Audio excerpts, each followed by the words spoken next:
Hi friends, I am Dr. Rajiv Kumar Sethia, Associate Director and Head in Department of Urology and Kidney Transplant in Asian Institute of Medical Sciences, Faridabad.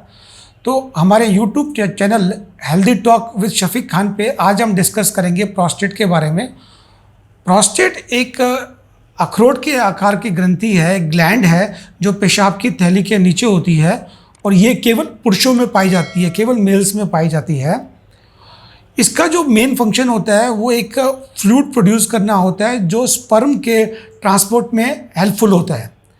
लेकिन old age में after the age of 55 और 60 because of hormonal changes इसका size बढ़ने लगता है और क्योंकि ये पेशाब की नलकी जिसे यूरेथ्रा कहते हैं उसको एनसर्किल किया होता है, पेशाब की नलकी इसके थ्रू होके निकलती है, तो इसके बढ़ जाने की वजह से पेशाब में दिक्कतें आती हैं। अब ये दिक्कतें क्या आती हैं? ये दिक्कतें दो तरह की होती हैं, ऑब्स्ट्रक्टिव एंड इरिटेटिव। ऑब्स्ट्रक्टिव का मतलब है पेशाब में रुकावट होना।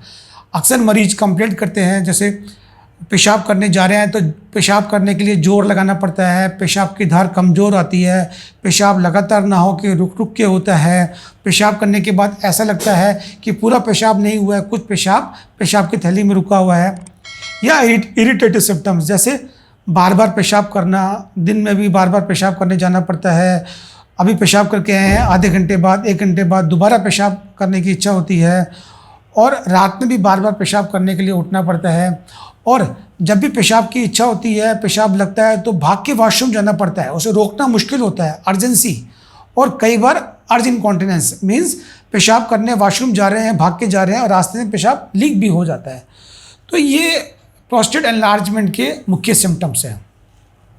तो इस तरह के मरीज जब भी हमारे पास आते हैं, उनका वर्कअप कैसे करना है, उनके लिए क्या टेस्ट करना है, तो उसके बारे में अगर मैं बताऊं तो सबसे पहले इम्पोर्टेंट है यूरिन का टेस्ट, यूरिन रूटीन। और उसमें अगर पसल्स एक लिमिट से ज़्यादा है तो यूरिन कल्चर का भी टेस्ट करना होता है। उसके बाद में एक ultrasound KUB, kidney, ureter, bladder, prostate, जिसमें प्रोस्टेट के साइज़ के बारे में मालूम पड़ता है। पेशाब करने के बाद कितना पेशाब की थैली में रुका हुआ है उसके बारे में मालूम पड़ता है। किडनी के बारे में, किडनी में सूजन तो नहीं है लार्ज प्रोस्टेट की वजह से, इन सब चीज़ों की जानकारी मिलती है।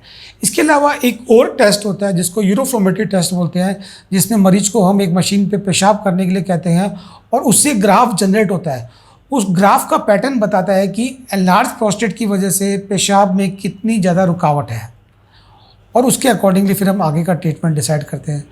इसके अलावा ब्लड टेस्ट जैसे किडनी फंक्शन टेस्ट, जो कि हमें किडनी के फंक्शन के बारे में बताता है, क्योंकि कई बार प्रोस्टेट एनलार्जमेंट की वजह से पेशाब की थैली खाली नहीं होती है और किडनी में सूजन आ जाती है और किडनी का फंक्शन भी ख़राब होने लगता है, सीरम क्रिएटिनिन बढ़ने लगता है। इसके अलावा एक और टेस्ट करवाना होता है जिसको हम बोलते हैं PSA, prostate specific antigen test. ये भी एक ब्लड टेस्ट है। इससे हमें प्रोस्टेट के बीमारी के बारे में जानकारी मिलती है, स्पेशली प्रोस्टेट कैंसर के बारे में, क्योंकि अगर ये बहुत ज़्यादा बड़ा हुआ है तो प्रोस्टेट कैंसर भी हो सकता है। तो अभी मैं फोकस करूंगा ट्रीटमेंट केवल बिनाइन एनलार्जमेंट ऑफ प्रोस्टेट पे। प्रोस्टेट कैंसर के बारे में हम दोबारा से डिस्कस करेंगे। तो जब भी हमारे इन इवैल्यूएशन में मालूम पड़ता है कि पेशेंट को प्रोस्टेट एनलार्जमेंट की वजह से दिक्कत है, रुकावट है, पेशाब खुल के नहीं आ रहा और ये सब दिक्कतें पेशेंट की क्वालिटी ऑफ लाइफ को अफेक्ट कर रही हैं, तो इसको ट्रीटमेंट मिलना ज़रूरी है, उसका इलाज करना ज़रूरी है। इलाज दो तरह का होता है, मेडिसिन एंड सर्जरी। शुरुआत में ज़्यादातर केसेस में जिनमें सिम्टम्स माइल्ड टू मॉडरेट हैं, मेडिसिन से काफ़ी अच्छा आराम आ जाता है। मेडिसिन जैसे टैमसिलोसिन, एल्फ्रिजोसिन, सेरोडोसिन, ड्यूटास्टाइड, फिनास्टाइड, इन मेडिसिन से या इन कॉम्बिनेशन ऑफ मेडिसिन से ज़्यादातर लोगों में पेशाब की दिक्कत में काफ़ी हद तक आराम आ जाता है और उनमें ऑपरेशन की ज़रूरत नहीं पड़ती है।